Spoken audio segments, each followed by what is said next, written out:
boa tarde a todas e a todos. Moito obrigado por asistirdes a este acto. Dende logo hai que principiar por agradecer enormemente a Libraría Cartabón a xentileza, a xerosidade de se prestar para albergar este coloquio sobre marxismo e cuestión nacional que serve, de alguma maneira, de presentación da edición actualizada en galego do libro Pensar e Practicar o Marxismo do que é autor Iñaki Gil de San Vicente. Iñaki Gil de San Vicente é unha figura sobradamente coñecida, mas en todo caso acho non folga sinalar que é un militante comunista independentista vasco comprometido coa loita sindical, coa loita ecoloxista, entre outros, pero que se por algo salienta ao longo da súa trayectoria é precisamente polo seu continuado, denodado traballo de divulgación do pensamento e da dialéctica marxistas. Esta obra, publicada por Tempo Galiza Editora, un pequeno selo que eu creo que compre tamén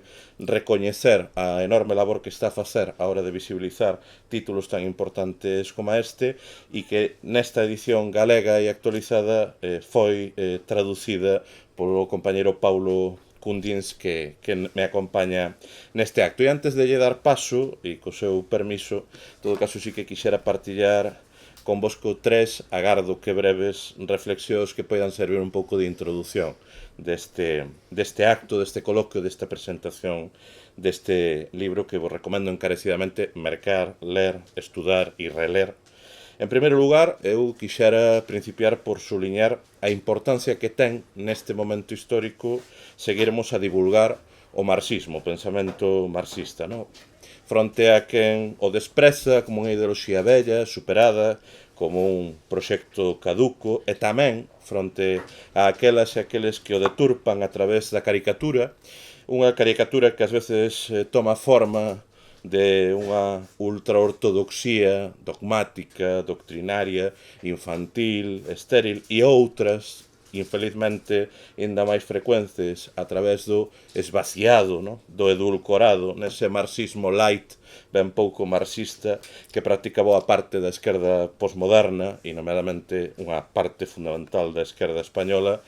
É fundamental, acho, reivindicarmos a vixencia do marxismo tal e como se fai precisamente neste libro, o marxismo como teoría matriz, na medida en que, como explica o propio autor, é o marxismo a teoría que mellor resistiu o criterio, a proba da práctica, a proba dos feitos, e porque só o marxismo acreditou precisamente na práctica, na súa verificación práctica, que pode actuar como matriz, como marco do resto de loitas, de pensamentos críticos, parciais e sectoriais focalizados cara en unha opresión concreta, nunha injustiza particular ou nunha dominación determinada, tal e como explica o propio autor. E isto débese a que o marxismo, tal e como sinala Iñaki no tomo, é moito máis que unha teoría, que unha ciencia ou que unha ideoloxía. E tamén moito máis que apenas un punto de vista ou unha perspectiva de análise como a veces se nos pretende presentar de maneira moi simplista.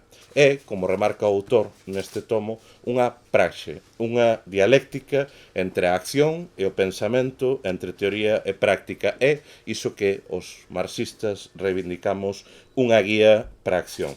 Nese sentido, eu creo que é de agradecer, de moito agradecer o traballo tan sistemático e rigoroso como pedagóxico e comprensível que fai Iñaki neste libro para explicar, fuxindo de teoricismos abstractos, os elementos que configuran o marxismo e a súa aplicación tanto histórica como contemporánea nesta fase imperialista do capitalismo que atravesamos. Este libro logra algo enormemente complexo, ser unha obra imprescindível para quen se quixera aproximar ao marxismo, a quen quixer coñecelo, e ao tempo ser tamén un grande fondo de consulta e de profundización para aquelas persoas que xa se aproximaron.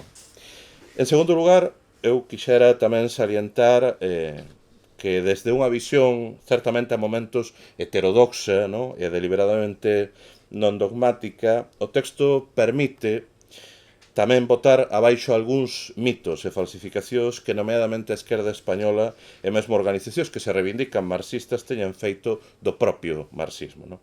Esa lectura que invocando, por exemplo, e o teredes escoitado reiteradamente, a invocación descontextualizada daquela afirmación de que os obreiros non teñen patria, obviou a evolución das propias análises de Marx e máis de Engels, que parten desde un certo cosmopolitismo eurocéntrico nos inicios até valorizar de maneira clara, de maneira rotunda, precisamente o valor das loitas nacionais e dos procesos de emancipación dos povos como parte do proceso de loita contra a dominación capitalista e o propio imperialismo. No? Refuta, por tanto, ese relato antimarxista que nos quere presentar o marxismo como un elemento contradictorio, antagónico ou mesmo incompatível con ideoloxías emancipatorias como o nacionalismo ou o soberanismo, que hoxe ese relato que hoxe alentan expresións chauvinistas, claramente, supremacistas españolas, que mesmo a veces se nos presentan con apariencia revolucionaria, circulan por aí, no, experiencias ou expresións como pode ser Frente Obrero e outros constructos, e faino esa refutación de maneira moi contundente ao autor cando lembra que xa na altura de 1864, é dizer, non foi onte, Marx e Engels literalmente constataran que a opresión nacional, que o espolio colonial reforzaba a burguesía británica daquela e afastaba a clase obreira integrándoa no sistema. No? Por tanto, enuncia nun dos elementos que acho de maior relevo, precisamente para abordar a cuestión nacional e o marxismo, esa confrontación entre o concepto de nación obreira e de nación burguesa. E me des permitir que lea un fragmento que acho é extremadamente clarificador a este respecto. Non? Di o autor, as loitas dos povos oprimidos foron estudadas por Marx, por Engels, no seu aspecto político de innegável importancia práctica, cultural e antropolóxica, mais só como unha problemática teórica estrutural inserida no método histórico e dialéctico marxista. Mais, e esta é a parte que acho compre suliñar, desde esa visión máis abranxente, as loitas nacionais dos povos traballadores oprimidos son prácticas decisivas na loita mundial polo comunismo, especialmente na fase imperialista. Cada nacionalidade está dividida en dúas nacións opostas dentro de sí, a clase obreira e a burguesía, con faixas intermedias. A clase dominante impón, e isto vai nos sonar a contemporáneo e a ben próximo á nosa realidade, a clase dominante impón o seu propio modelo utilizando todos os instrumentos de poder, desde a violencia material e moral, a falsificación histórica, a través da creación dunha historia nacional en que a clase explotada desaparece, pasando polas políticas socioeconómicas, a planificación familiar e, sobre todo, a defensa e expansionismo militar. Polo contrario, o pobo traballador ten que superar enormes obstáculos para elaborar a súa alternativa nacional de clase irreconciliável co proxecto burgués. E, en terceiro lugar, e último lugar, dentro destas reflexións introductorias, como non podía ser doutra maneira, dende logo, se algo saliente que a propia práctica histórica foi a que ratifica o papel do marxismo como vector emancipatorio que ten sido chave nas loitas e procesos de liberación nacional en multitude de latitudes e povos do mundo, non?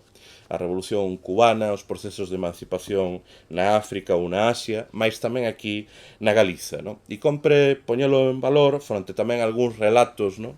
Ou algunhas visións históricas que o queren negar ou que durante moito tempo invisibilizaron. Si ben a incidencia do marxismo no seo do primeiro galeguismo histórico pode parecer a priori moi limitada, o certo é que nel houbo figuras moi destacadas, como non o caso de Ramón Suárez Picallo no Partido Galeguista, de Xaime Quintanilla, que fixo parte das Irmandades da Fala para despois ingresar no daquela Partido Socialista, onde tivo enormes contradicións precisamente por causa da cuestión nacional, ou o caso de Xoán Xosús González, que abandonaría precisamente o PSOE pola súa postura en relación á autonomía e acabaría por constituir a daquela Unión Socialista Galega. No? Agora ben, é claro que será a partir de 1964, co nacemento como fito da Unión do Pobo Galego e moi especialmente despois do suceso e do impacto que tiveron o desenvolvemento das loitas e das folgas obreiras de 1972, que tanta impronta deixaron, por exemplo, nesta cidade, cando o marxismo pasa a ser unha das principais ferramentas de análise e a clase traballadora pasa a ter un papel central en alianza coa realidade labrega, co estudantado, para o propio movimento nacionalista galego, non? Poñendo énfase na loita de clases, no principio da autoorganización, que é chave para que hoxe o nacionalismo galego exista como proxecto sociopolítico, con expresións tan vizosas como poden ser no ámbito político o BNG ou no ámbito sindical a propia CIGA, que hoxe é a primeira forza sindical neste país, poñendo énfase tamén na mobilización social, na loita popular a todos os niveis, como espazos tamén de construción de conciencia e como aspectos fundamentais para atingir a liberación nacional e social do noso pobo, non?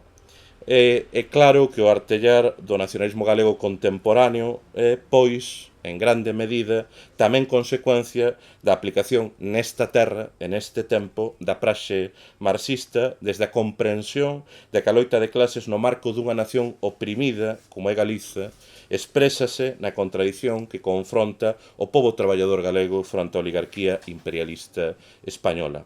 Iso é o que explica, xunto á ausencia, eso abriría, ten aberto algún debate, xunto á ausencia dunha burguesía ou protoburguesía nacional, a singularidade do soberanismo galego fronte a outros territorios do Estado, non? Ao sermos un proxecto emancipatorio e de transformación radical da realidade que desde a súa xénese contemporánea até o presente, até o momento presente, ten como suxeito precisamente o pobo traballador, esa amplísima maioría social que representan as clases populares e traballadoras, non?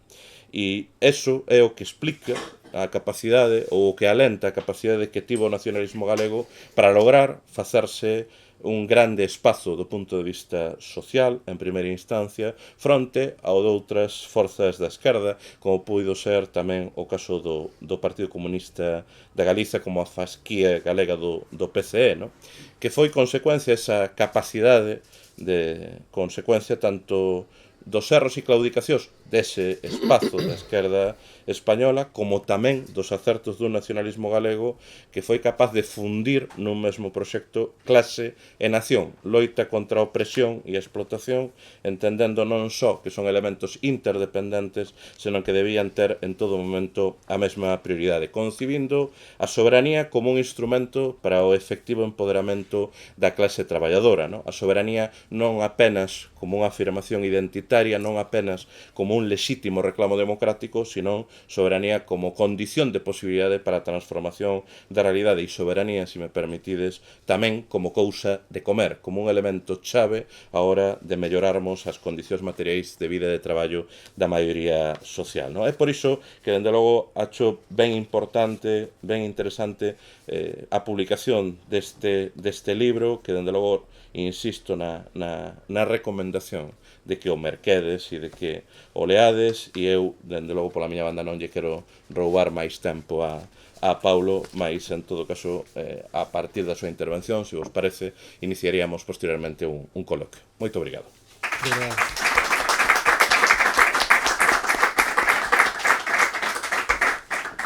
Una estupenda síntese. Bueno, son Paulo, encantado de estar aquí, agradezo o convite a editora. Estou moi contento de estar aquí con vosco. Primeiro debería de mandarvos un saúdo cariñoso de Iñaki, que non pode estar hoxe aquí. Está no Caribe, literalmente, porque coa aceleración dos acontecementos a nivel internacional pois ten moita demanda e estáse fraguando un movimento antifascista ao fío dos últimos acontecementos en Venezuela, entón ten requerimento de participación aló. Entón, pois nestes días está preparando, está movéndose un lado para outro. En todo caso, está moi contento de que pensemos e que practiquemos o marxismo e que se sente a semente, non, para tal. E por a miña parte, digamos que a aportación que considero que podría facer como traductor de texto é intentar aterrarvos un pouco cal é o tipo de marxismo que practica, o que digamos que se propón neste texto, non? Entón, para iso vou facer un percurso. Quizá vou máis ao detalle a partir da imanencia do propio libro, non?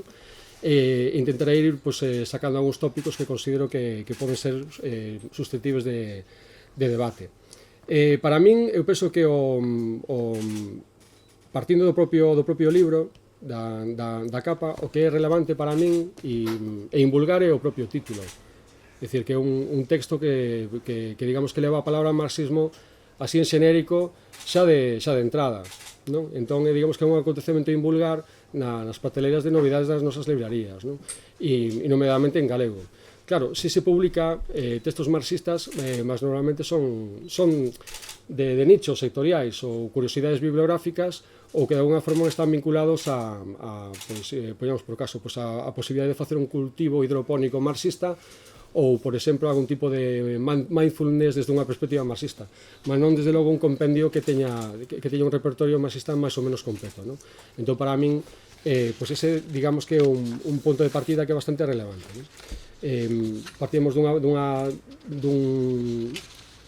punto de partida onde realmente non hai e agora parece que hai. Entón, eso para mí é un punto que merece a pena o debate, non? É dicir, que está mudando para que realmente volvamos a pensar que realmente temos que reactivar ou visibilizar a palabra marxismo, non? Eso como o primeiro punto a comentar. E depois, por outro lado, tamén chamaría a atención sobre a composición do título, non? Que fala de pensar e practicar o marxismo, non? Estaremos de acordo que o pensar e o practicar, estes dos verbos que aparecen acompañando a palabra marxismo, pois que seguramente fosen asimiláveis ao conteúdo léxico da palabra marxismo. Entón por que se desagrega, non? Por que razón se manifesta? Por que se insiste niso, non? E entón eu penso que claro, este texto que foi traducido este ano e publicado este ano é unha edición corrixida dun texto que foi editado originalmente en español hai 10 anos. Mas a questón é, claro, podemos inferir que se quere pôr de manifesto pois a necesidade de que o marxismo pois que sexa pensado e practicado. É unha obviedade, a cuestión é, mas será que pode haber algún tipo de marxismo que pode ser non pensado e algún tipo de marxismo que pode ser pensado e non practicado? Entón, o xogo ten moito máis fondo do que a partida, que pode parecer unha obviedade, realmente pois acontece que efectivamente podemos constatar que hai marxismo que se pensa moito máis do que se practica e que hai marxismo que se practica moito máis do que se pensa. Entón, o primeiro tipo, ese marxismo que se pensa máis do que se practica, chamámoslle pois marxismo académico, marxismo escolástico, libresco, e o outro, ese marxismo que tende a practicarse máis do que se pensa, na medida en que, de alguna forma, pois non dá retorno da práctica á teoría revolucionaria, pois chamámoslle pois marxismo dogmático, ou marxismo determinista ou mecanicista, ten esa tendencia, por así dicir. Entón, claro, o facto de facer aflorar eses dos conceitos claramente é reminiscente deste tipo de preocupacións, non? Depois darei máis detalles de cal é a posición efectiva do autor con relación a estas questões, non? Trouxen impresa pois a capa da primeira edición en español, esta é a que se vende actualmente en español, mas esta foi a primeira. E aquí hai, digamos, unha inserción moi interesante, non? Que ademais de pensar e practicar o marxismo, pois insistíase co concepto de colectivamente. Entón o título sería pensar e practicar colectivamente o marxismo. Entón, para mí tamén reviste moito da intencionalidade que había deste texto originalmente, na medida en que, digamos que denota pois que hai unha tendencia naquele momento dentro da esquerda abertzale e unha preocupación de que hai unha tendencia ou ben cara a un marxismo ou que é moi teórico ou para un marxismo que é moi mecánico e que a súa vez pois que se tende ao individualismo de unha forma, e iso son condicións obxectivas que de forma inmanente podemos inferir do propio libro, non? Depois podemos insistir máis sobre esa cuestión. O volumen en sí, seguindo un pouco seguindo ese fío da inmanencia, pois é un compendio de 4 ou 5 textos que foron escritos en diferentes momentos da década de 2000. 2 ou 3 deles estaban pensados para facer cursos de formación que se impartiron parcialmente, nun contexto onde a esquerda abertzale, pois, digamos que o ciclo represivo pois, ia un aumento. Non se echaron a dar e ficaron mortos pois, vagueando por internet, algúns traducíronse para catalán, uns impartíronse para outros colectivos, etc. E pois había un terceiro texto que é anterior, que respondía a un contexto onde, digamos, o momento, a globalización, ou, digamos, o estudo da globalización, pois recurría a conceitos como norte, sur, centro, periferia, sistema mundo, que de alguna forma abstraían toda, comían toda a terminoloxía marxista e o seu contido de clase. Entón, digamos que traballaba esa questón.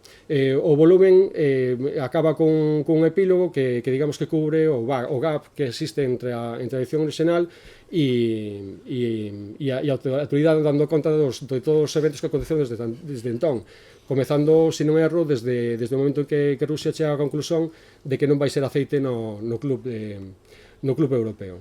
De acordo?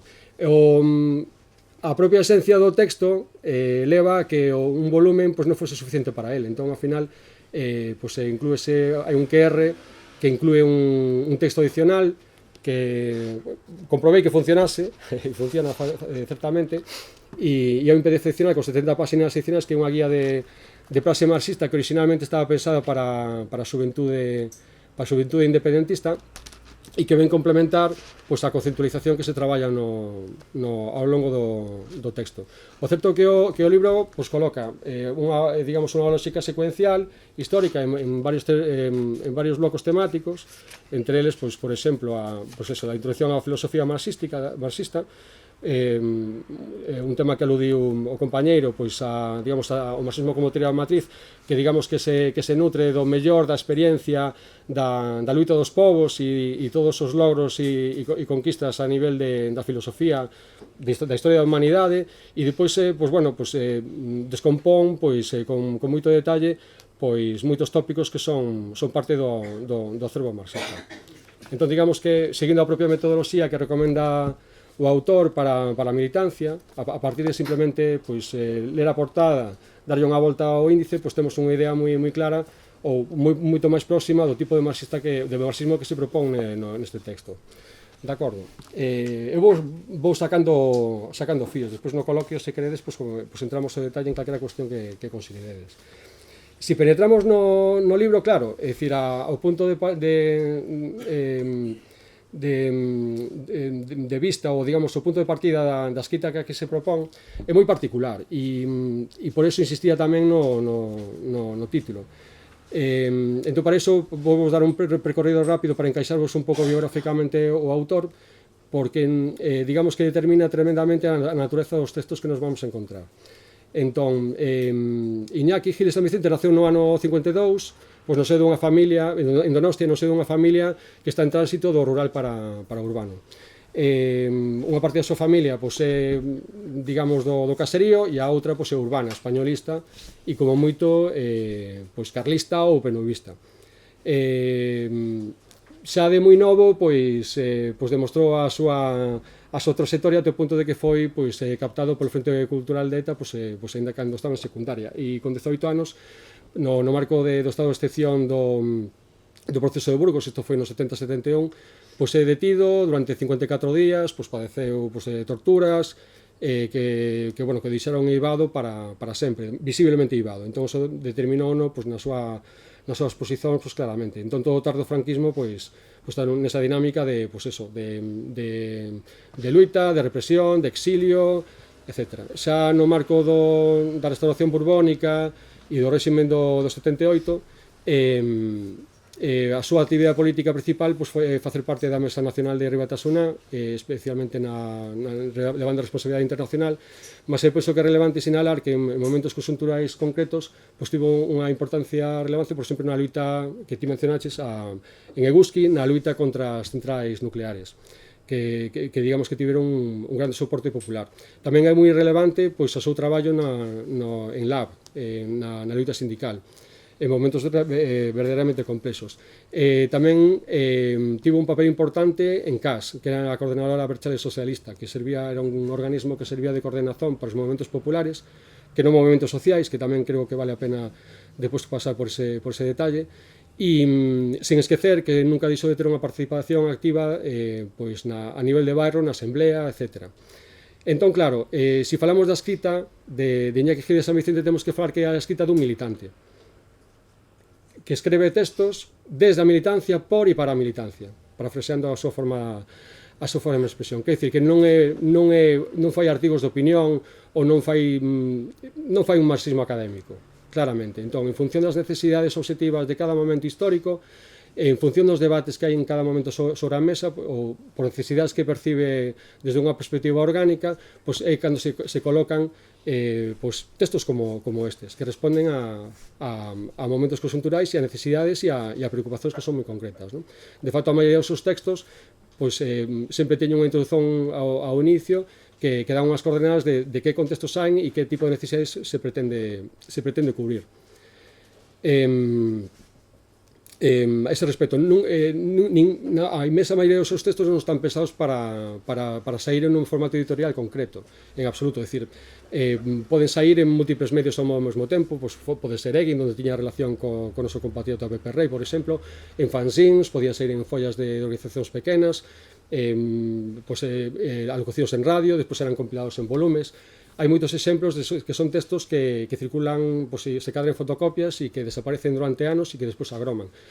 Teño encontrado textos, por exemplo, que se cadra foron escritos no ano 97, 4 anos despois, pois, un grupo ocupa de México o republicaba poñendo textos de Bertolt Brecht, se cadra aparecía un profesor en Chile 6 anos despois que o subía en PDF remaquetado, e até hai 2 anos que digamos que se publicou unha entrevista con relación ao libro formulado por un grupo da clandestinidade de Colombia. Entón son textos que son tremendamente vivos e que están, digamos, e funcionan e están pensados para traballar desde a militancia e para a militancia. E este volumen pois, non é alleo a esa lógica, porque, como vos digo, pois eso, hai como 2 ou 3 textos do ano 2000, 2007, despois hai outro de 2014, o epílogo de 2024 e así sucesivamente. Entón, son textos que sobreviven e que viven, vamos, en función das necesidades da militancia. Claro, lógicamente, esas condicións están pensadas, os textos veñen determinados por esas condicións, son textos que están feitos con unha ausencia tremenda, e iso percíbese na propia redacción, que é tremendamente densa por momentos, e, bueno, desde logo é o terror dos que nos dedicamos en algún momento consultural para corregir. É realmente terrible a veces.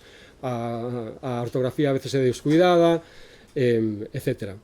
Mas o que sí que é certo é que son textos que están pensados para un público que vai, digamos, a participar de forma activa, vai lerlo de forma activa, é para un público militante, isto é, non creo que sexan textos que estean pensados para intentar facer simple o que de facto é complexo, en absoluto. En todo caso, o que se ensaya sistemáticamente é como tecer como diferentes percursos, digamos, aquelo dos camiños escarpados que nos permiten elevarnos a cimos luminosos.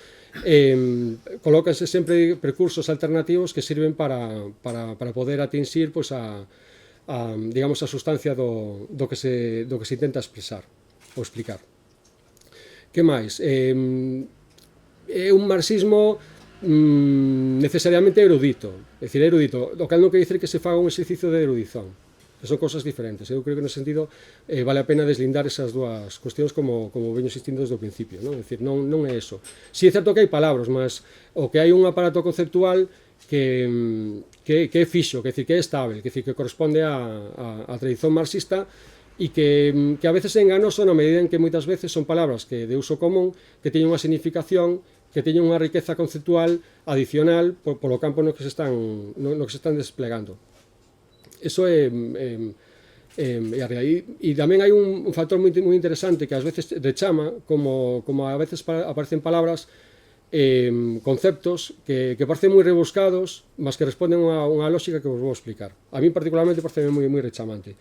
Mesmo palabras inventadas, é dicir, moitas veces o feito de utilizar, digamos, conceptos que están instaurados pois, nun momento dado, pois, nunha situación concreta na militancia, por exemplo, que sei, un concepto como unitario, ou, por exemplo, como sector, pois, o autor, moitas veces, en vez digamos, de construir ou desplazar ese contido semántico, xenerar un verbo a partir dese adxetivo ou un adxetivo a partir do verbo, o que fai, en vez de parafrasear ou usar unha explicación, o que fai desplazar mantén o contido léxico e desplaza o significado. Poño exemplos, non? En plan, se temos un concepto como interno e o queremos convertir nun verbo, por exemplo, ele, en vez de usar interiorizar, pois vai usar internalizar. Isto pode parecervos unha cousa trivial, non? Pero realmente para min ten un fondo especial. Hai máis exemplos, non? Por exemplo, en vez de sectorial, en vez de sectorizar, pois di sectorializar, por exemplo, non? Ou en vez de unitario, di unitariedade. Isto, por que é interesante? Porque mantén a carga léxica da palabra base e o que fai é, digamos, esticar o concepto, mantendo a base da semántica. E isto é algo que nos remite á práctica da flexibilidade do concepto de Lenin, por exemplo, ou que nos remite, por exemplo, á práctica do propio Hegel, non? Nese sentido, a mí pareceme, digamos, que non é, digamos, non ten unha particular relevancia en canto ao despliegue do seu aparato teórico, mas que é sintomático de como funciona a súa forma de pensar, non? Digamos, de forma tremendamente dialéctica. E eu creo que isto tamén é moi importante na medida en que ler a Iñaki Gil de San Vicente desde unha maneira convencional pois pode dar lugar a pensar, a pasar sin pena ni gloria, e non chega a captarse realmente a toda a riqueza simbólica e conceptual que realmente ten, que é algo común pois, con grande parte do mellor do marxismo históricamente falando, non? E que máis? Entón, por ir aterrando, que tipo de marxismo é o de Iñaki Gil de San Vicente? Pois é un marxismo-leninismo ortodoxo, sin ningún tipo de dúbida, non? É dicir, é un marxismo que está centrado en recuperar e revitalizar permanentemente todo o acervo e tradición da historia da luta dos povos, no mellor da filosofía a nivel histórico, nada lle impede utilizar figuras mitolóxicas para explicar o que sexa necesario, e está en permanente ebullición na práctica, non? Entón, como tratándose un marxismo-leninismo ortodoxo vasco, pois é teimosamente independentista, patriótico, non? Moi coñecedor da realidade do seu país e recuperando tamén todo o mellor da súa tradición. É interesante o traballo que ten feito o autor, por exemplo, en dúas liñas. Por un lado, con relación ao marxismo europeo, tal como definía Domenico Losurdo, por exemplo, donde todos somos conscientes do papel que cumpriu o marxismo europeo para o imperialismo e digamos o enorme perigo que sempre supuxo para a militancia marxista coa súa capacidade disolvente, non? Pois aí eu sumaría tanto a Escola de Frankfurt como todas as correntes esquerdistas posteriores. A ese nivel, o autor é coñecido precisamente por tratar de forma moi, non sei se heterodoxa, non sei se esa é a palabra que utilizaría, mas eu penso que aplica a pirata.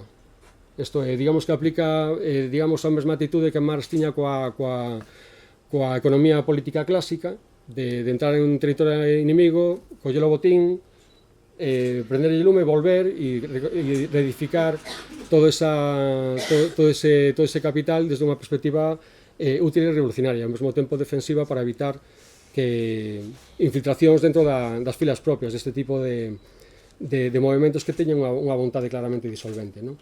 Depois, por outro lado, tamén ten sido motivo de polémica de arredor dele, e penso que vale a pena tamén comentalo, que é, digamos, a súa relación co eurocomunismo, do cal fixo unha monografía, a primeira que leva o seu nome, e que actualmente está a 400 euros, por certo, en internet, a venda dese volumen.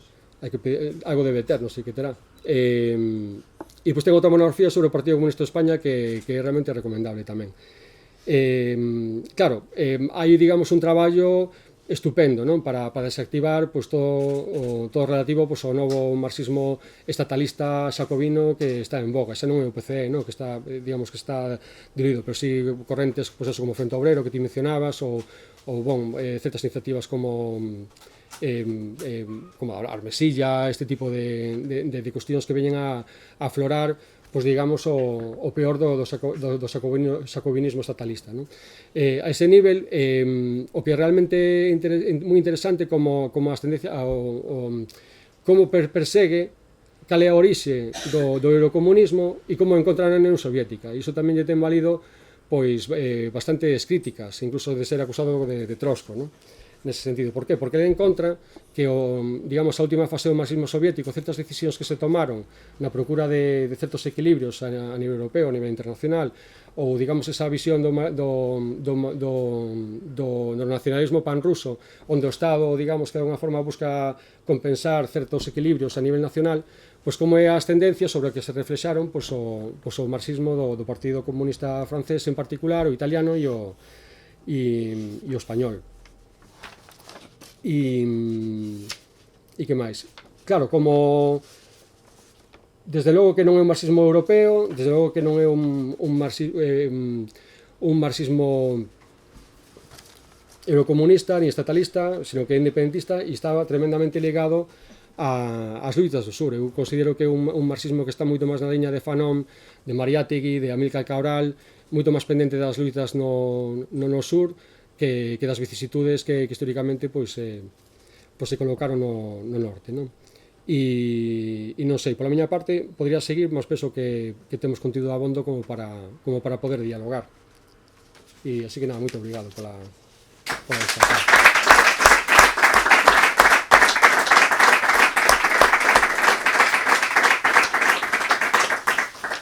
Abrimos, que anda, entón?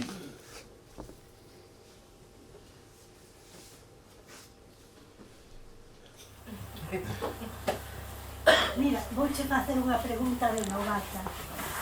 O libro que, creo que dixetes que o libro estaba en internet por 400 euros. Sí, a primeira monografía que publicou Iñaki Gil de San Vicente, no seu momento, que foi no ano 82, é un libro que está casi esgotado. Entón está a venda, o exemplar que aínda queda, está a venda por 400 euros. O sea, só non queda un? Só fica un, sí. O E que hai un problema con todo isto, que, bueno, todos os cuadros da Esquerda Berchale manteñen unha descripción tremenda con relación a tanto a súa biografía, e omitín unha chea de cousas, e de facto, no seu momento, había pois a polémica de si realmente era del ou non era del, que podría ser de outras persoas, non? E entón, pois hai, como, digamos, declaracións cruzadas de acusárense mutuamente, porque o facto de se saber quen realmente naquela altura o asinase implicaba, pois, toda unha relación de culpabilidades, por así dicer. Entón, durante moito tempo especulábase con que non era del, pois sí que é del, vale.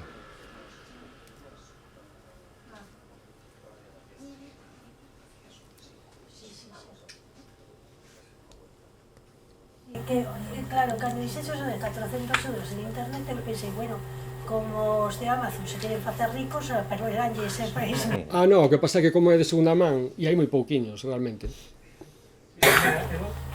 Contoche unha anécdota, hai un libro sobre o galego Soto, que é da autoría de, entre outros, de Manolo Mera, tres persoas, se non me equivoco. O galego Soto, creo que se titula precisamente o galego Soto, non? Crónica da Patagonia Rebelde, debe quedar moi poucos exemplares, está editado en Xerais, se non me engano. Debe quedar moi poucos exemplares, algún deles véndese en internet a 180 euros. Vale, ese é o... Sí, ainda hoxe se queixaba Suso de Toro tamén, que tiña unha entrevista e que el mesmo non tiña copia na casa. O Suso de Toro non tiña copia na casa. E claro, que ia pagar o diñeiro porque decía que lle facía falta, ou, bueno, que non, quería a biblioteca, creo que ao final chega a conclusión de que ia a biblioteca e xa está. Mais.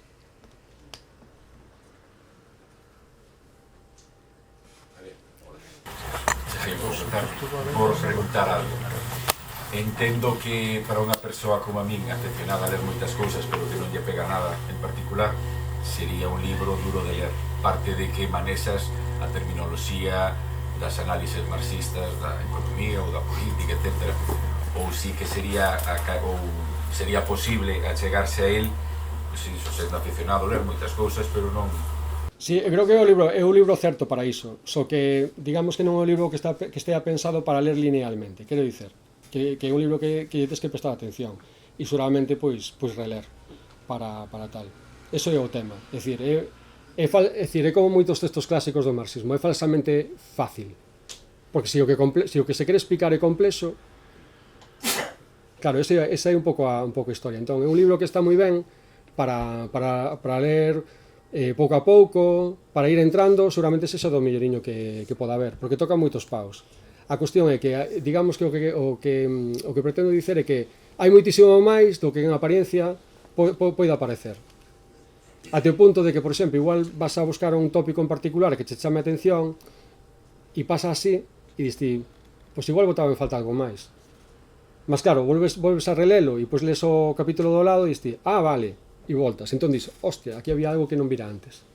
É iso, é unha escrita moi densa, é unha escrita que está pensada inclusive para xente que vive na clandestinidade. É un tema que teño falado con el bastante, non? Son libros que, por exemplo, para compañeiros que teñen poucas horas de luz, por exemplo, que se sean capaces de poder escanear, que un pouco que intentaba ensayar con un pouco xito ao principio, de escanear o texto por riba, porque non tes moito tempo, despois entras no texto unha primeira volta e como ir sacándolle o texto como se pudeses estar nun debate cos compañeiros, non?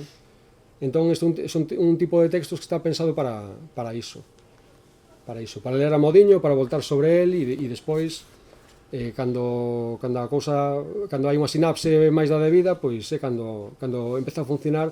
E é super satisfactorio nese sentido. Que o que pasa? Que non se pode ter a expectativa de ler de principio a final como quen lee a maioría dos libros de política que hai actualmente, bueno, o que se costuma publicar. Iso é o que pretendía explicar. Sí, no? Eu nese sentido digo, dende a experiencia de leitor, ben, non ten o esquematismo sinxalo e facilitador dos cadernos de Marta Hanecker ou das obras de Cohen, no? Así que son especialmente esquemáticas ou tal, mas efectivamente tampouco se trata dun tomo, non é un fragmento do Manual de Marxismo-Leninismo da Academia das Ciencias, non é iso, non? O que sí que é algo disruptivo, ten un elemento positivo, na miña opinión, e outro, bueno, que se cadra efectivamente para que non está tan afeito, ou ao contrario, por estarmos excesivamente afeitas e afeitos a unha determinada estructura do texto, non é a estructura clásica dun ensaio, non é tampouco a estructura clásica dun manual formativo, dos que poden existir, mas tamén é certo que está bastante ben segmentado, é dicir, que a segmentación a veces, efectivamente, en algúns apartados mesmo excesivamente abreviada, pero ben, permite, o propio índice, permite tamén pois que sexa unha obra relativamente asequível, Eu tamén coa experiencia tamén de outros, claro, que depende tamén de por onde se abra, Eu lembro que se editara non hai moitos anos por parte da Fundación Moncho Reboiras, a Fundación de Estudos da CIEGA, un pequeno manual de introducción á economía política que tiña a desgraza de que xusto no medio do grampado do caderno aparecía a explicación da teoría do valor con todas as súas fórmulas, na súa explicación máis clásica. Entón, o que acontecía é que a xente abría polo medio e procedía a fechar o tomo, a pesar de que era un tomo extraordinariamente asequível na explicación. Mas sí que eu creo que tamén é interesante o que apunta Paulo, diante tamén dun medio no que a comunicación dominante tende a idiotizar, e a ultra simplificar, como un elemento tamén de alienación, entendéramos que hai elementos que son complexos, e que exixen dun mínimo de esforzo intelectual para acabar de comprender, e eu creo que tamén ten esa vertente, tamén dando unha lógica de literatura moi militante, de acreditar no esforzo militante de quen vai ler, de que hai un interese, de que hai unha pulsión que efectivamente leva a tal, pero ben, eu creo que por situalo aí nun intermedio de que non se trata da... Sí, totalmente. O que pasa é que é tan característico da forma de escrever que eu penso que é interesante pensar tamén cal é a expectativa, porque é invulgar tamén nese sentido, e de feito tes expresado neses termos de que, a ver, por iso explicaba o tema dos conceptos, que a veces encontraste con palabras e, pero que sentido ten isto, por qué? Por que se afasta de min, Parece que, por que me castigas, señor autor, Por que tal? Entón, claro, por iso facía esa advertencia, de que realmente o texto comeza a funcionar cando empezas a comprender ese tipo de estrategias que fan para poder penetrar no asunto. E ás veces, claro, se vas hai certos capítulos que eu penso que se podésemos ter unha estadística das leituras como se poden ter dun sitio web, por exemplo, hai algúns que seguro que son os máis morbosos, non? E tamén por iso fago esa advertencia, porque claro, ti vas ver eurocomunismos e diste, claro, se non estás metido dentro desta lógica, igual está dicindo algo que non quere decir. Ou ti estás esperando que está dicindo algo que ti non queres ouvir. Non sei se me explico. Entón, claro, hai que entendelo dentro da súa completude, non? E pois é interesante que, claro, como se compensa iso? Claro, pois que tes o percurso lineal e depois tes varios cuadros que che permiten navegar de forma relacional. E sobre todo que ao final entre o volumen e a separata, pois que realmente pasarás 3 ou 4 veces, moitas veces polo mesmo conceito. O cal te fai volver atrás, de alguna forma, non? Entón é un pouco é un libro para traballar con el. Por iso comento que se cada formato é moi adecuado nese sentido e a edición é moi xenerosa para que resista, para poder traballar con el, porque a fin de contas no fondo está pensado para ser un material formativo interno da militancia.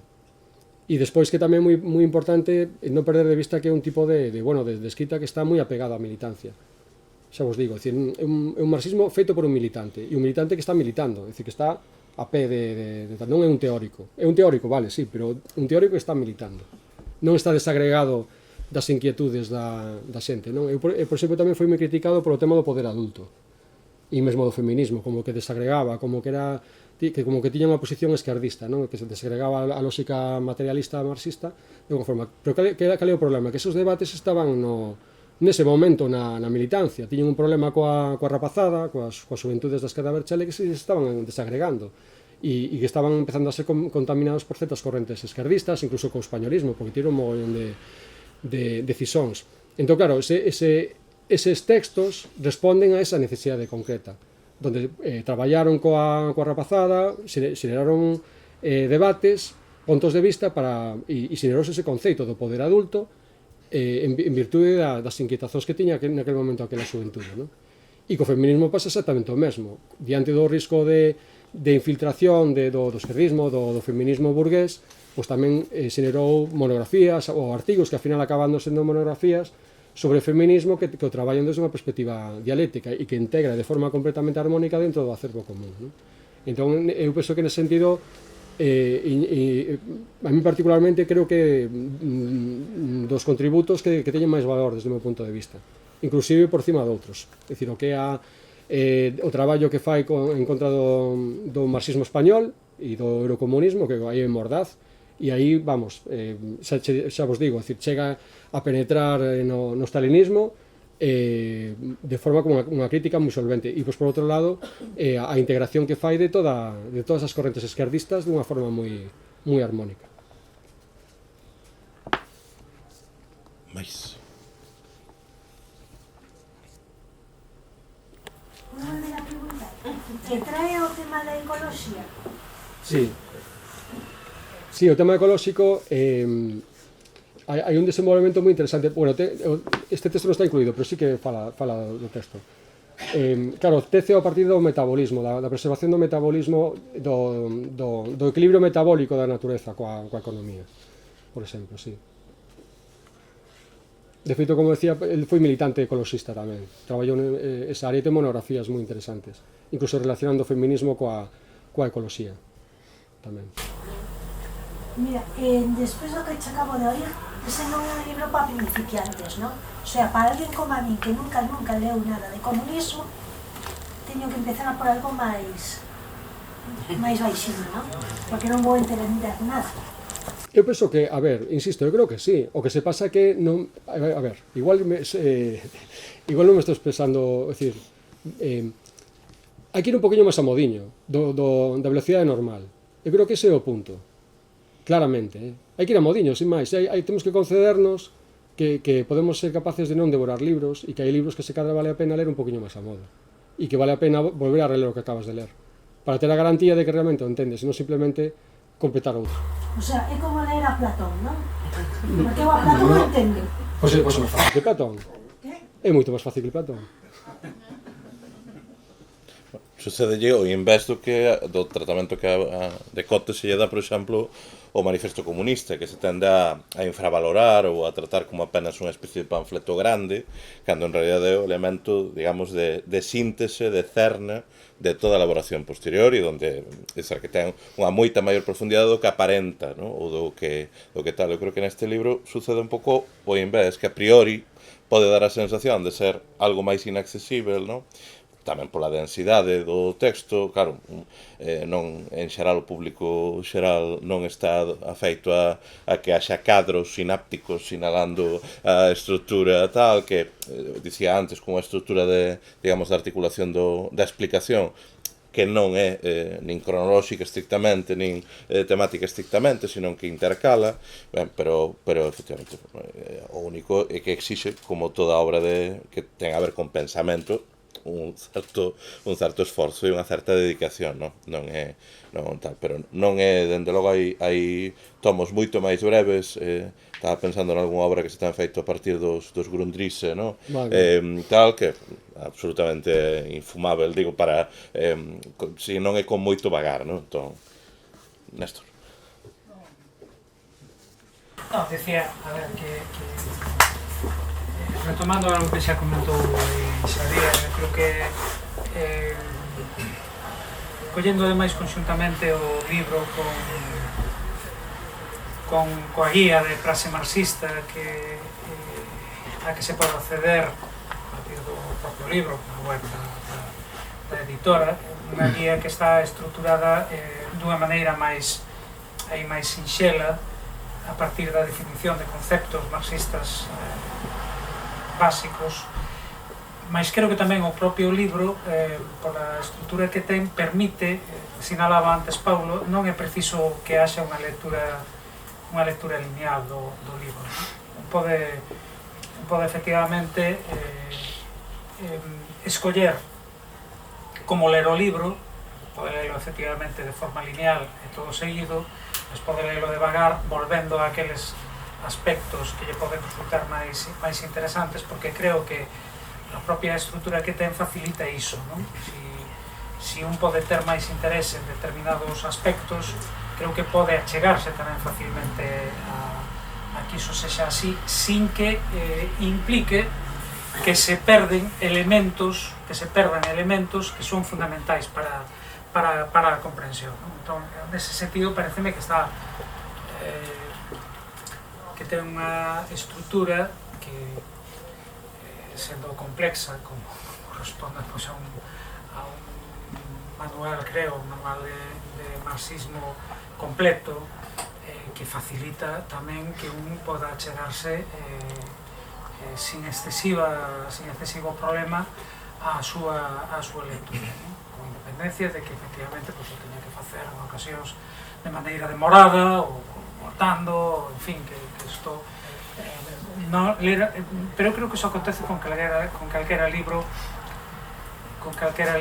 de ensayo, se é mínimamente interesante, non? Ler un libro de ensayo non é igual que ler un romance ou que ler unha novela, efectivamente, é outra cousa. Con todo, creo que sí que é un libro que pode resultar accesible para aproximarse por primeira vez precisamente á teoría marxista, tamén para profundizar nela, non? Sinalaba Paulo, é un libro ao que voltar, pois sí, efectivamente, non? É un libro ao que voltar a partir tamén da propia lectura do libro, ou comezando mesmo, se quixer, por esa guía de frase marxista que é máis leve, no sentido de que ten 72 páxinas e que está estruturada a base de explicación, podemos dicir, de conceptos elementais do marxismo. No, que eu será pola colocación da capa do libro. Creo que a mí me está pegando continuamente nos ollos o título: Pensar e practicar o marxismo. Entonces eu desde esa óptica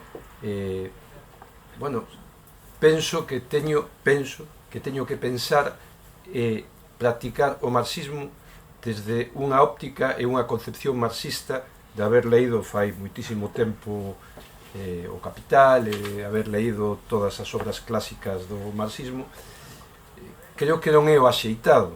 O sea, ou polo menos a mí en este momento me confunde, me despista un pouco, porque o libro que me está dicindo, a capa do libro, non o libro que non o leí, que me está dicindo a capa do libro? Que teño que pensar o marxismo actual, que teño que practicar que tipo de marxismo, ou como decías ti, o de sabios, o de práctica diaria do militante, en todo, en definitiva, poñer en dúbida todo o marxismo. É o que me está dicindo o libro, é o que teño que ler, releer, dar unha volta para atrás e unha volta. Parece un pouco complicado, non? Parece que non é de todo ha caído todo o título do libro. Penso eu que Non sei se estimoleu tamén esa dúbida facendo ese xogo semántico ao principio. Non o sei. Eu que creo que intentei defender a tese de que o libro, é dicir, que o título do libro é unha resposta a unha problemática. E é, digamos, derivada da tendencia que a veces o marxismo con lelo chega, ou con pensalo chega, e moitas veces pois que por sectores, isto é homologable históricamente a moitos movementos, a persoas ou a prácticas, no? E que moitas veces pois chega con practicalo e que non hai que traballalo nin debatelo. Daí pois eu introducía a variable do como se chama, do pensar colectivamente en colectivo. Desde unha perspectiva marxista sobra, porque semánticamente deberían de estar incluídos xa por xénese, porque de feito o marxismo surxe precisamente da declinación deses conceptos, é dicir, o colectivo, o pensar e o practicar, non? A cuestión é precisamente porque eu colocaba esa cuestión, por que se saca para fora, por que se manda esa mensaxe, porque é probable que haxa moito marxista que se diga que non practica, ou que non pensa nin debate para practicar, ou que se desatende a teoría política e que moitas veces pois hai marxistas de sofá. Eu creo que están dentro desa lógica donde vai avanzando o individualismo na década de 2000 en particular, donde hai todo un proceso de desideoloxización da esquerda abertzale, donde se desproletariza, donde, digamos, a presenza, digamos, de cuadros obreiros na esquerda abertzale pois vai aminorando. Entón, claro, o papel a relevancia orgánica do autor na esquerda abertzale é inversamente proporcional ao ascenso dos polismilis, por exemplo. Entón, hai un proceso, e este libro surxe dese contexto, precisamente, non? Dicir, de como empeza a haber unha dilución, e cando ven a ilegalización, que pasa? Que os cuadros que estaban ben formados afrontaron moito mellor ese proceso, mas claro, a formación non chegou a tempo e empezou a facerse xa, non foi aceptada orgánicamente, entón empezou a facer con grupos concretos e así. E 10 anos despois cando se monta este volumen, porque realmente ven compilar todo ese traballo durante toda esa década. Entón é expresión precisamente de que hai unha confusión, de que parece que o marxismo pode pensarse, pero podemos ser marxistas sen practicalo. Eu creo que o título ten unha virtude, non? Que é que, bueno, primeiro porque tamén é infrecuente, non? Os títulos con dous verbos que chaman abertamente a acción. Pensar e practicar o marxismo, non? Que, a ver, de alguma maneira, a dúbida, non? Que expresaba o compañeiro Miranda, eu creo que obedece tamén a un certo choque do punto de vista cultural e tamén xeracional a respecto de como se fai a aproximación ao pensamento marxista, non? Claro, porque é certamente, polas condicións materiais obxectivas que houve noutras etapas, e despermitirme a licenza, había un certo elemento tamén dunha práctica que rayaba no catequismo marxista, non? Na lectura celular de texto, nunha determinada secuencia, tal. Logo eso foi perfeccionado efectivamente con manuais tipo o manual de marxismo da Academia das Ciencias da URSS, que é un tomaco considerável, e logo xa dizer que respondía tal, non? Este tipo de obras, como este tomo singular, sí que permite primeiro unha abordaxe algo máis holística, non? Algo máis integral, máis completa, non secuencial, no? Porque un dos problemas, unha das eivas que se ten detectado mesmo na formación individual, no?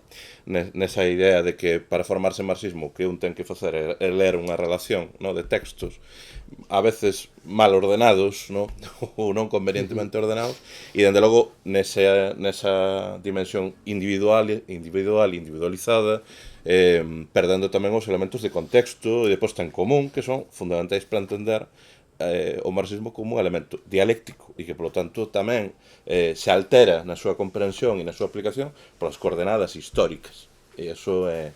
Tanto así que o marxismo non remataba, no? Nin en Marx, nin en Engels, nin nos textos clásicos, nin conclúe coa colección de obras completas, sino o enorme contributo de Lenin, mesmo o enorme contributo teórico que no seu momento fixo tamén Stalin a respecto de algúns aspectos do marxismo non terían sido incorporados. E noutras latitudes, no caso da China, etc., outros elementos tamén teóricos e outras comprensións do marxismo non terían tido lugar. Entón, eu creo que non é un acto de revisión, ¿no? Sino que é unha outra maneira de abordalo e eu creo que ten tamén esa potencia de entendelo, de sistematizalo dunha maneira que tamén é manexável, ¿no? Tamén é manexável, ¿no? Porque outras tiñan ese elemento tamén moi ritualista de xente que declara ter leído o primeiro tomo do Capital. Ben, correcto. Vale. Ata aí, ¿no? A lectura, ¿no? E ao mellor ata o recitado, ¿no? De algúns dos fragmentos. De aí a completa comprensión e de elementos chave de economía política, pues, bueno, van outras cousas.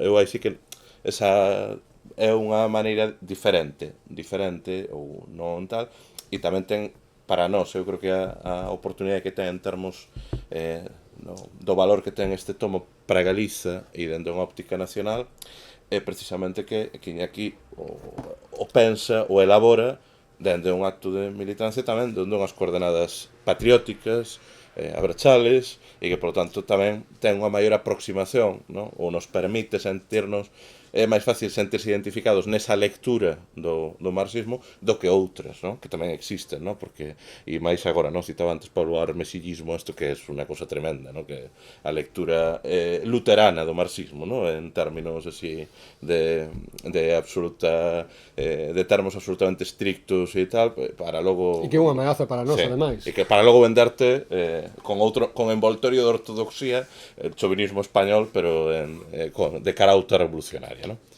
Pero... Sí, ademais é que eu creo que o máis importante desta declinación, chamémolo así, é que o marxismo non acabou coa Unión Soviética. E desde a perspectiva, moitas veces que ficou ambientalmente esa depresión a partir da derrota da Unión Soviética, pois parecera que non continuase esa produción e ese enriquecemento progresivo da teoría marxista. Entón, eu penso que, digamos, hai que entendelo desde esa perspectiva, é dicir, o mesmo método que usaba Marx e Engels, que son indisociáveis nese sentido, non? Pois sigue palpitando e sigue funcionando. Outra cosa que en Europa pois, estexa no estado no que está, mas sigue funcionando en todo o mundo e atendendo a todas esas preocupacións, non? Pois aludía a iso tamén, é dicir, e que pasa? Que palpita alá onde a xente luita e onde a xente está baténdose de cara co imperialismo, non? Entón, claro, desde esa perspectiva, Iñaki ten esa virtude de que sí que sempre se preocupou ou sempre estivo pendente pois, nos últimos 40 anos de intentar non abandonar ninguna desas parcelas que realmente estaban sendo a actualidade nos seus movimentos populares. Entón, por exemplo, ainda, non sei se mañá ou pasado vai haber unha conferencia aquí neste país onde se vai cuestionar se o feminismo declina ben co marxismo, por exemplo, non? Ou se o marxismo declina ben co ecoloxismo, que son temas que, por exemplo, os vascos, na medida en que o seu marxismo sempre estivo moi apegado aos movimentos populares, xa foron integrando, e Iñaki é un dos artífices, justo la Cueva é outro, que tamén é un bo compañeiro del. Entón, a dinámica vai por aí. E aparte que esa revisión esa volta, non revisión, esa volta é permanente, porque, por exemplo, hai un traballo de ir aos clásicos e resgatar permanentemente cousas que non son útiles. Por exemplo, hai unha sobre os textos tardíos de Marx e de Engels, o que chaman as antropoloxías que hai de etnoloxía, por exemplo, non? Hai unha frase brutal de Marx que fala do ser comunal que fala por sí propio, que ten unha significación tremenda para a concepción da identidade nacional desde unha perspectiva marxista. É dicir, unha comunidade que ten un idioma que se identifica e que é a súa forma de expresarse como colectivo. É tremendo, e aparte vos pensade que para os vascos Euskal Herria significa a terra dos que falan euskera, non? Por así dicer. De facto, cando ven a Galiza, el sempre lle xera tremendas confusións, non? A nosa relación con Portugal. Seríanse como unha... Claro, porque el concibe o idioma con unha semántica que ten un matiz diferente do noso, pero que é moi interesante tamén, non? Entón, ese pensar e practicar o marxismo co que eu empecé a miña intervención vai un pouco por aí, intentar decir acordémonos que o marxismo hai que pensar e practicalo, pero en que proporción? Pois na necesaria para poder facer disto algo útil como un vehículo emancipatorio e que permita transformar a realidade. De facto, se voltamos ás teses de Feuerbach ou todo aquilo, non? Aquela disquisición, realmente que é o que está antes, non? Se a realidade ou o noso pensamento, non? Vale, os filósofos pasaron toda a vida intentando comprender a realidade, mas o que é importante é mudala, non? Entón, claro, os filósofos que facían pensar, e eles que fan, vale, pensar pero hai que practicar, non? O que decía Lenin, dicir, non hai práctica revolucionaria se non temos teoría revolucionaria, non temos unha teoría revolucionaria se non hai unha práctica revolucionaria, non? Parafraseando así de forma burda. Entón, digamos que é un pouco a proposta que le sempre... Aparte que o interesante, desde o meu punto de vista tamén, é que está moi apegado na práctica, ademais. Quer dizer, que non é un tribunero, non é un especialista, non é nada disso. É un militante que vai á asamblea e que está cos seus compañeros e que a partir de aí se tecen todo este tipo de textos.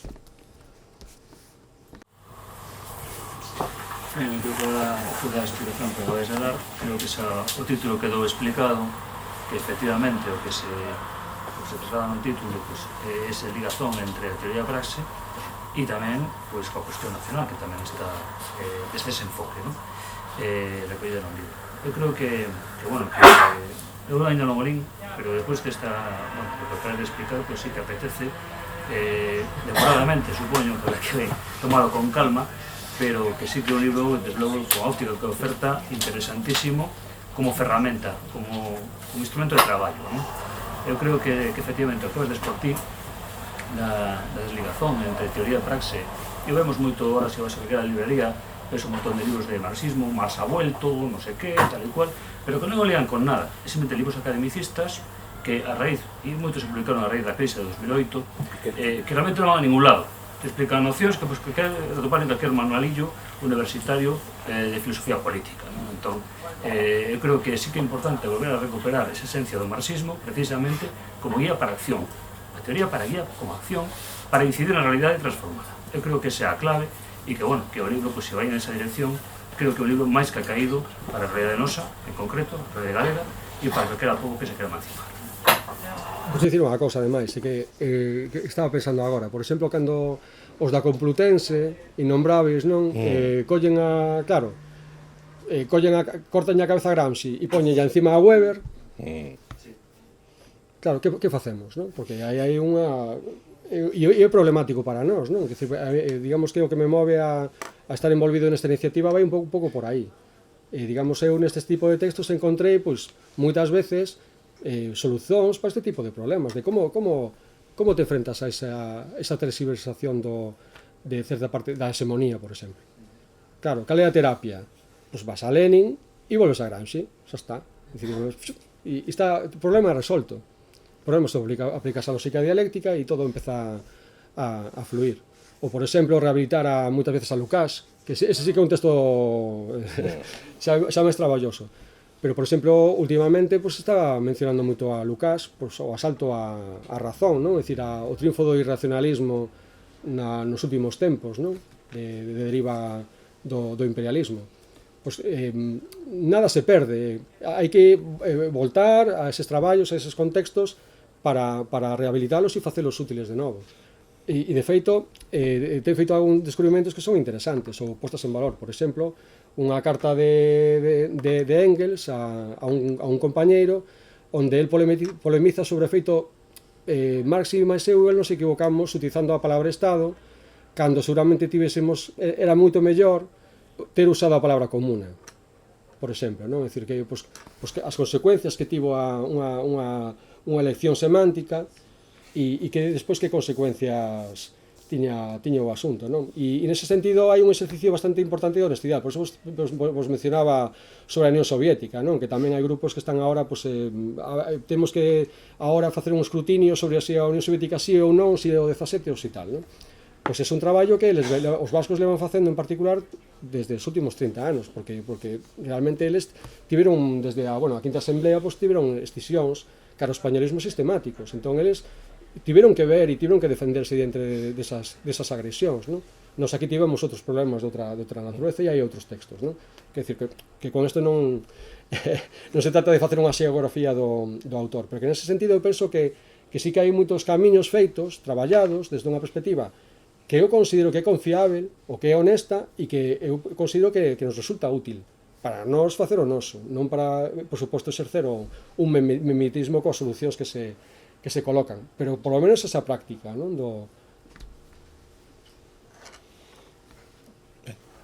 Bueno, se non hai máis, moito obrigado a todas e a todos, e a comprar para pensar e practicar o marxismo. Obrigado.